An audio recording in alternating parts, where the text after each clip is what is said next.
nice. It's nice to have like, though that as a last name rather than, Yeah. some less than desirable ones. So, Right. but Yeah.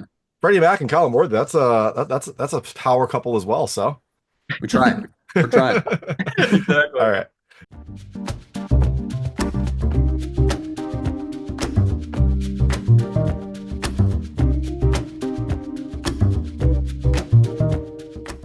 All right, so thanks so much for joining me today. I've got Freddie Macdonald and Calum Worthy talking about So Torn, which comes to theaters on May 9th, 2025, or premiered at South by Southwest. But now it's coming to theaters. You can check it out then. It is a fun indie thriller that has some interesting choices, a great cast of characters, including Calum, and some surprises along the way. I enjoyed it. I thought it kind of definitely punched above its weight, and I am amazed that Freddie, you are way younger than me and making amazing art. So I'm excited to talk to both of you. Thanks so much for joining me. Oh, Thank thank you you. so much for taking the time. It means a lot. Of course. So, first question, I guess I'll start with you, Freddie. How did you get involved in this project? I know you co-wrote this. I wasn't sure, like, did you work on the script initially? Did it come to you and you made some changes? How did that work out?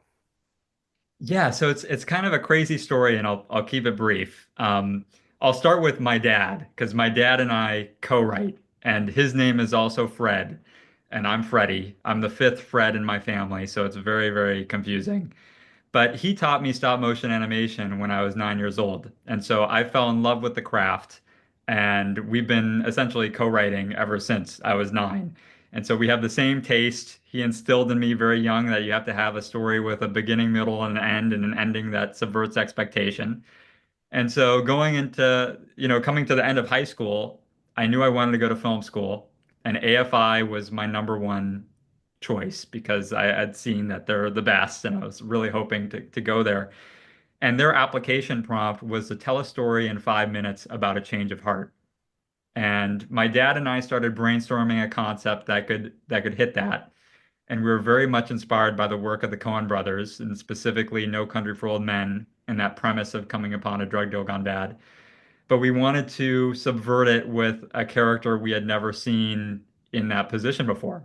And so we immediately came up with a seamstress and loved, using her thread in a stop motion-esque way in a Rube Goldberg contraption that has her come out on top. And so we shot the short film, which is the inciting incident of the feature film, on a road in the Alps in Switzerland. And we didn't think much of it. I blasted it out to film schools.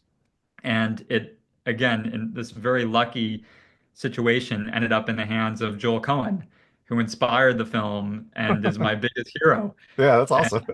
he was like, he wanted to meet for coffee. And I was just terrified because I thought he was going to try to sue us or something. I didn't know, if he liked it or not. But he was the nicest guy, and he met with my dad and I.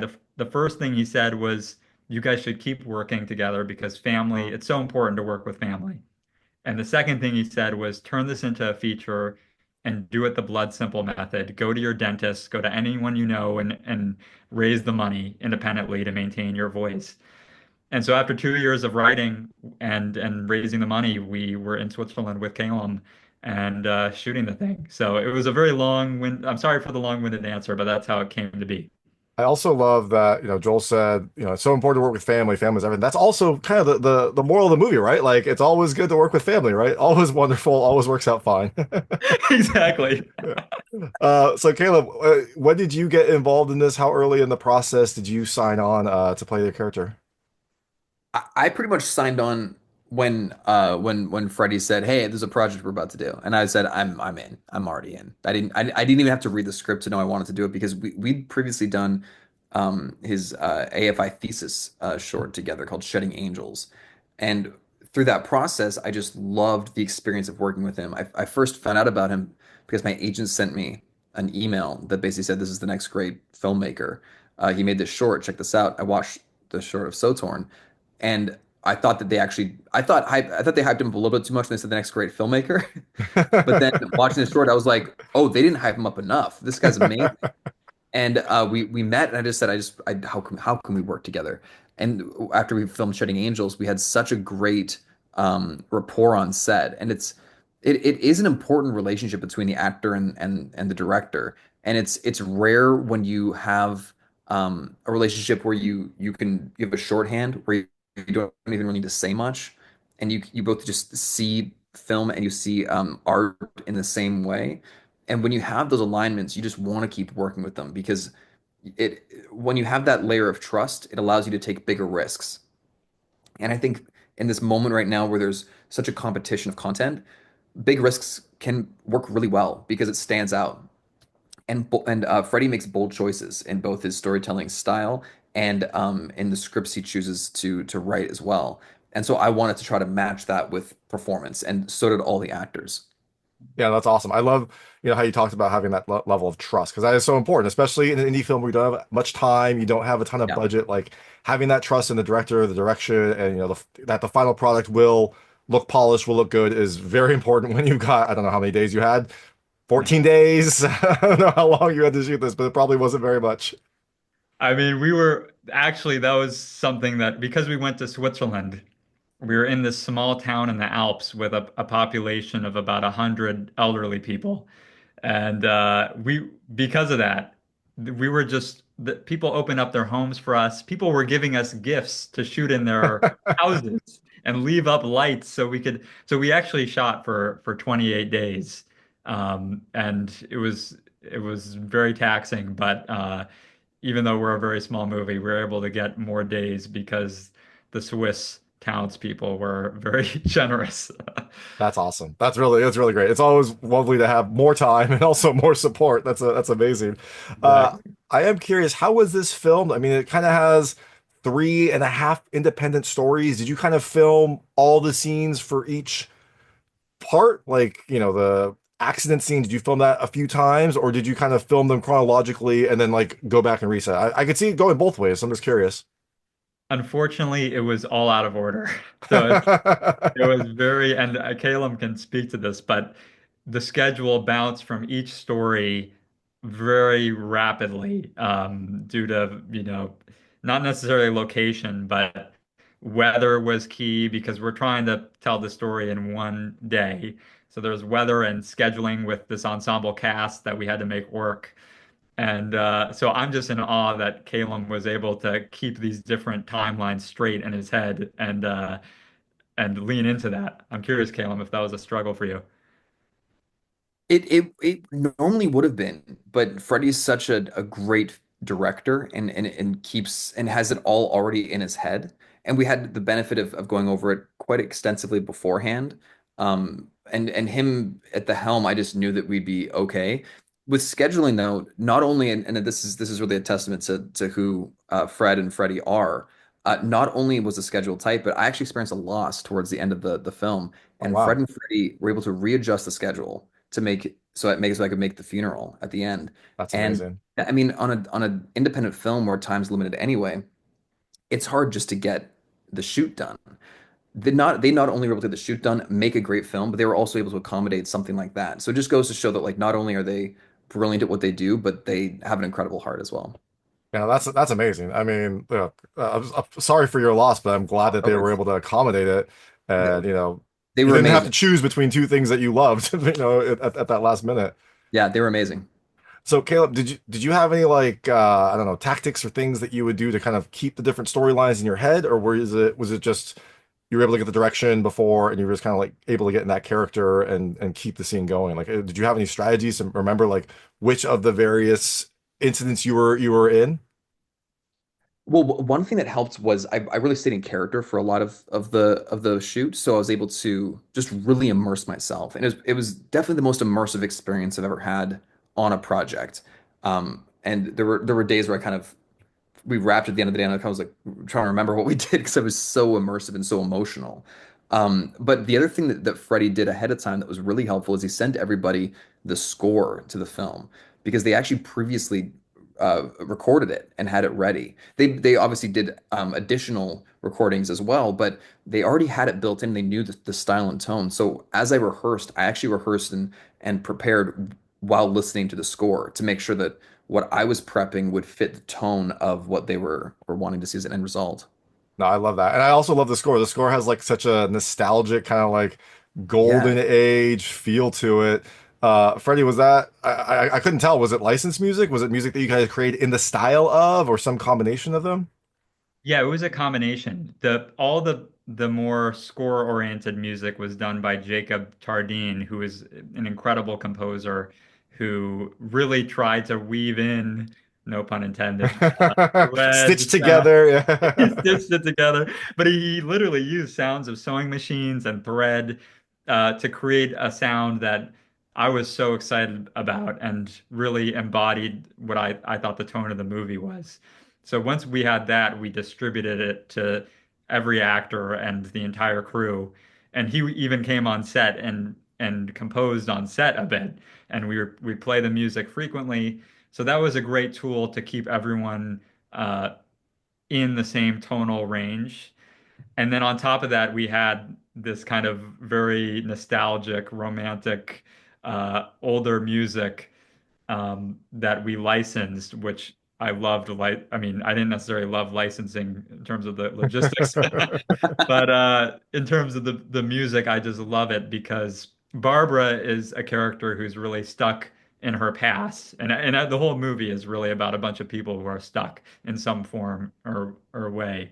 And so I love the idea of having this absurd single switch in this Fiat 500 that triggered this nostalgic music that Barbara's mother listened to. So I'm glad you appreciated that element. Yeah, no, I love that. It definitely kind of like set the right tone and really kind of like amplified some of these crazy scenes. Like you had the music blaring kind of put it up to 11. Yeah. Um, now, Caleb, you said that you were like in character the whole time, or a lot of the time. What was it like working with John? Was he in character a lot? Was that like a scary situation or? To be honest, yeah, it was. He terrified me. Yeah, we really got to know each other once we wrapped. We had a great dinner on his final day, and we hung out the next day as well, and we had a beer and just kind of got to know each other. Um, Leading up to it, we were really in character most of the time together. And we didn't even talk about it that much. I think it was just both of the way that we approach it. And it's not out of some kind of self-indulgent like method acting thing. I think it's just because we're both just we really are all the cast felt this way, just really dedicated to making sure it's the best possible performance we could have. And John really brought it. And I wish I could say I was a good actor in this, but I was really just responding to his brilliant performance and because it was so terrifying. I think you talked about Freddie being downplayed. I think you're downplaying yourself too, because you're talking about how Freddie helped you and how John. I feel like your Oh, performance speaks for itself. I don't think you need to downplay they it. they make it happen. They They're were they incredible. were both fantastic, and not to continue this trend of downplaying, but my job was very easy, especially in the diner, which is where that big confrontation happens, an emotional confrontation, because they were both in character, and I would just set up the camera and we'd roll for 15 minutes, and they both did like one take each. And it was so good. I was like, I can't make them do this again because they just went through this whole emotional journey together. I was like, I can't ask them for another take. So, and that was the easiest decision of the entire shoot for me was like, okay, in this diner scene, I can live with just doing one take each, and that's what we ended up doing. That's And Freddie's awesome. directing style is very unique and really special. It's almost like he's a bit of a conductor in some ways. And I hope that every great actor gets the chance to work with him because it is a very unique experience where it feels like you have a scene partner in both the camera and the director as well. And it to me it does feel the closest thing I've ever felt to I used to play band growing up and I got used to the conductor guiding what the song was. And Freddie has that ability on set and it's not in an intrusive way. It's in a way that just props everything up and elevates what the performance could be. So I just want every great actor to get a chance to work with him. So he has to make a lot of movies. That's awesome. Yeah, no, definitely. Hopefully for I know we have a limited time, so this is the last question. This is for you personally. Can either of you sew? And when was the last time you lost a button? If so, Ooh. we'll start with you, Freddie. Oh, yeah, well, my sister sews, so she's definitely got me on the sewing, I became very passionate about sewing. I learned how to sew. We had great sponsors of the film, Bernina and Mettler, sewing machine company and a thread company making all of this really happen. and I lose buttons all the time. I feel like it's a daily occurrence for me. Wow, there you go. I'm glad you learned how to sew. That seems like a very important skill. What about you, Calum? I lost a button right before a premiere once, and it looked like my fly was open the whole time, and I didn't know. And I looked, it was one of those like those like new jeans where like there's no zipper, it's like the button ones. For some of the button like popped off, and and so like I did all like the carpet things. It was a long carpet, and I got to the end, and I opened up like social media, and I saw that like someone had like zoomed in, and they're like, "What is going on?" And I was like, "What?" I was like, "How did no one tell me?" That's And just because you, there was like yeah. hundreds of like fans that were like saying hi to the people walking. Not all my fans, just fans of the movie. And I did so many interviews, and there were so many photographers, and I was like, not one person mentioned, like maybe just like Hey, they were eyes up here, okay? They were just looking at your eyes. true. Calum, I guess they that's were looking everywhere respectful in else. its own right. Yeah. Absolutely. And that's just because when you hit the gym, you don't skip legs day, so that's probably why. The pants were Oh really yeah, I was multi-site. just it was Yeah. my muscles. I was just Yeah. so buff. Exactly. Well, you can see those buff muscles. You can see all the thread and buttons in So Torn, which comes at theaters on May 9th, 2025. It is just a really impressive indie film. It has a great cast, a really interesting story, and some diverging paths, and plenty of thread and needles. This is Freddie Macdonald and Calum Worthy. Thank you so much for your time.